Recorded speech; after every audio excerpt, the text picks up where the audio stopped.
Waking up to worth. When I was in my late teens, I went to a Renaissance fair and had my palm read. I remembered feeling quite anxious and exposed. Though I put on a great act of unrelenting optimism and happiness to everyone else, this crone saw straight through my facade. She told me that I was one of the saddest people she had ever seen. I felt it. I couldn't even attempt to defend myself against the validity of her words. Christ, $50 was quite a bit to pay to confront my worst fears. I was broken, and everyone would know. No one in their right mind would ever love me. But I missed the point that day. She tried to show me a way forward to discovering my sense of worth. Instead, I didn't even see myself as worthy enough to make a start. We have to walk before we can run. Many, many years later, and a world away, I took a spontaneous trip to Hawaii simply because Air New Zealand had cheap tickets. True to my extremely unique nature, I packed a couple of books, a pair of running shoes, and then took off for 9 days dedicated to my favorite hobbies: mindful self-reflection, journaling, running, and hiking. And eating pancakes, if I remember correctly. I mistakenly assumed the book I had brought for a bit of light contemplation would help me begin to shift my obsession with perfection and control and understand why people develop and maintain perfectionist traits, even to their own detriment. I don't know any perfectionist that doesn't drive themselves crazy on a fairly consistent basis and or expect too much of themselves and others. What happened during those 136 pages, however, was so transformative that I've been inspired to revive my blog, having found something truly worth writing about: the concept of worth itself. I'll admit up front, this is very personal stuff, humiliating really. The horrifying process of assessing, questioning, reassessing, pondering, reassessing, owning, understanding, and protecting our self-worth is not for the faint of heart. My half-assed courage paid off tenfold as this became a path to unlocking the elusive concept of loving myself. That fickle mistress. Self-acceptance and love is something we all intuitively know we need for healthy relationships and happier lives. But how? These are now little more than superficial spiritual Facebook memes, empty words. We all think we have it. Yet how often do we catch ourselves saying things like, "I'm such an asshole"? Why can't I keep my mouth shut? I can't possibly ask for help. Others might think I'm stupid. I wish I looked like a supermodel. Life would be so much easier if I had more money. Why don't people see what I do for them and appreciate it? I should eat better. I'm so unfit. I'd love to tell that person to go fuck themselves, but that's not very nice and people wouldn't like me if I was mean. Sad but devastatingly true. These are all signifiers that we feel we are somehow lacking in who we are and what we have. We're not quite who we want to be or what we think we need. Or we've somehow lost the plot and deviated from the person we intended to be. The cumulative result? Insecurity in all its various and interesting forms. The creation of shadows as we run, hide from, and hate those aspects of ourselves that we find so unlovable. a meme that says, if you find yourself constantly trying to prove your worth to someone, you have already forgotten your value. And shit like this only serves to make us feel even worse for not loving ourselves. Hardly helpful. Unfortunately, social conditioning makes the statements above seem completely normal. It's what we hear all around us, on the TV, in movies, on social media. The world we live in tells us what we are, what we do, and what we have. That our worth must be earned. Well, here I go. I'm climbing out on a very thin branch to scream to the far reaches of the earth, bullshit! And I'm probably loud enough to pull it off. I can now say from experience that having true self-worth is a bit like a panic attack or an orgasm. Once it happens, asking if it happened is laughably pointless because the feeling is not something we can ever forget. And there it is. Self-worth, love, and acceptance on the deepest level is not something we think we have, it's something we feel. A tingle that emanates to every cell in our body.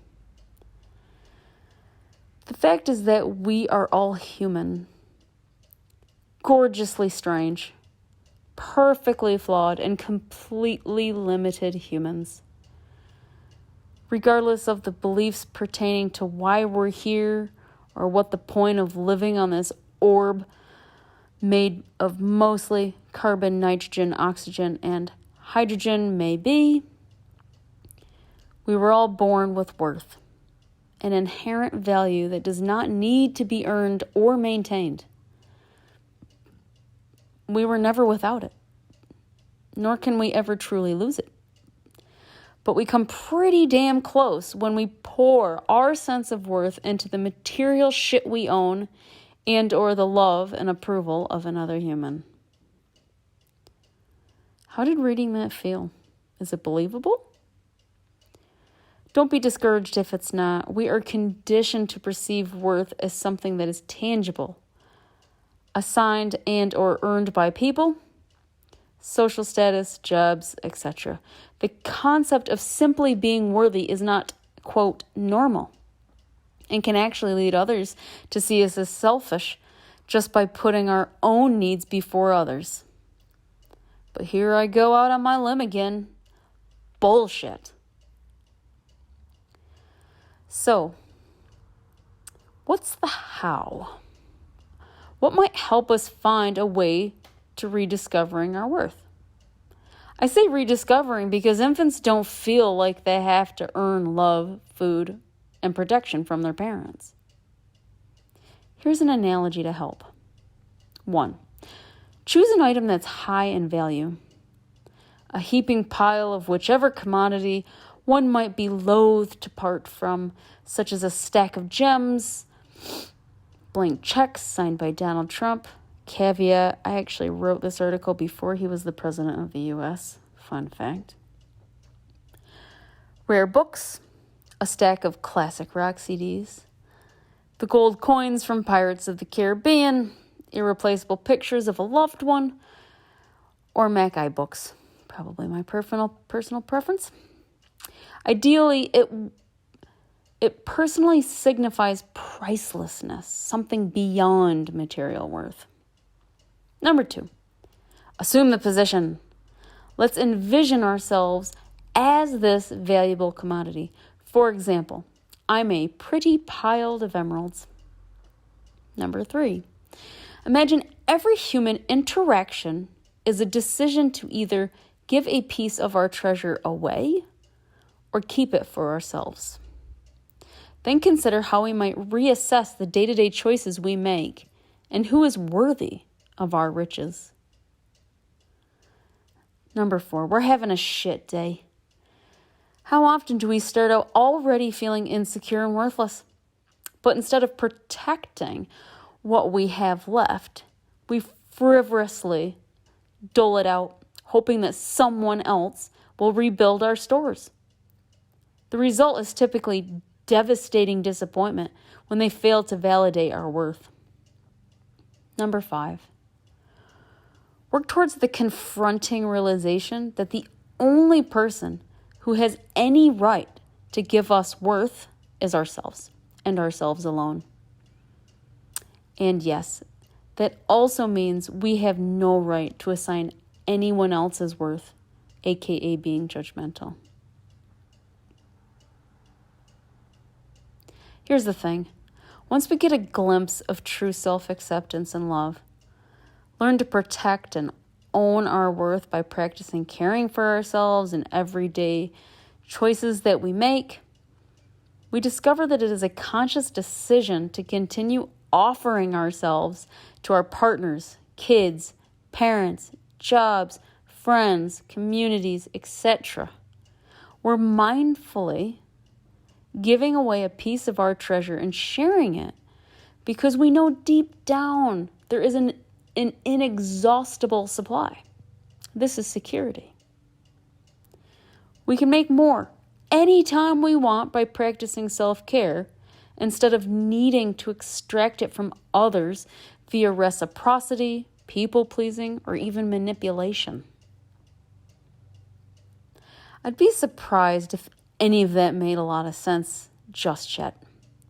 But please keep this concept in mind while reading my own frivolous misadventures. A mortifying look at how I established, maintained, and depleted my self-worth. Scrutinizing all the false beliefs and conditions that kept the concept of self-acceptance and love perpetually out of my reach, and tales of spending my worth in all the wrong places, each in the hilarity and wisdom of 20/20 hindsight. By the end of the series, I'm hoping to convince readers that this courageous work is well worth the effort. When we learn to consciously give our time, money, love, and attention authentically. Sorry, folks. My husband called me. Anyway, here we go. I'll start over by saying, by the end of the series, I'm hoping to convince readers that this courageous work is well worth the effort. When we learn to consciously give our time, money, love, or attention authentically, from a place of security and self-worth, we can, quote, make it rain on others without spending a dime or needing anything in return. Subsequent articles for context and a good laugh or cry. Fighting for funds, costly conditioning, protecting the pearls, and some spin-offs.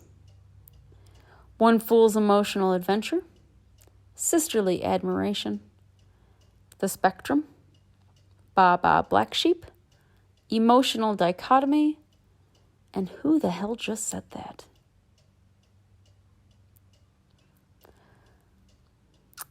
P.S.